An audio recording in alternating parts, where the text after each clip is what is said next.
Hi అండి. మనకి summer సీజన్‌లో దొరికే వాటిలో మెయిన్‌గా చెప్పుకోవాల్సింది చింత చిగురండి. చింత చిగురుతో మనం చాలా వెరైటీస్ కర్రీస్ చేసుకోవచ్చు. వెజ్ కానివ్వండి, నాన్ వెజ్ కానివ్వండి. చింత చిగురు ఏదేసినా సరే కర్రీ టేస్ట్ అయితే అద్దిరిపోతుందంటే, నేనిప్పుడు చూపించబోయేదైతే పప్పు చింత చిగురండి.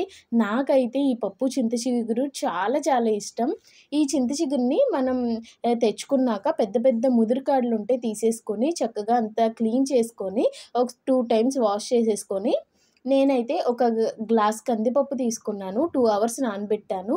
ఆహ్, వాటర్ అయితే 1 గ్లాస్‌కి 2 గ్లాసెస్ వాటర్ వేసేసి, చింత చిగురు వాష్ చేసింది కూడా వేసేసి, పచ్చిమిర్చి, పసుపు కూడా వేసేసి లిడ్ క్లోజ్ చేసి 4 విజిల్స్ అయితే పెట్టేసానండి.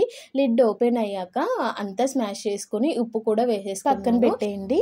ఇంకొక దాక తీసుకొని అందులో కొంచెం ఆయిల్, కొంచెం ఘీ వేసేసుకొని తాలింపు అన్నీ వేసేసుకొని లాస్ట్‌లో తాలింపంతా ఫ్రై అయిపోయాక కొంచెం ఇంగువ, కొంచెం కారం వేసి, కారం మాడకూడదండి. స్టవ్ ఆఫ్ చేసేయండి కారం వేసిన వెంటనే. తర్వాత ఉడికించిన పప్పు వేసేసుకొని అంతా ఒకసారి మిక్స్ చేసామంటే అంతే, మన పప్పు చింత చిగురు రెడీ.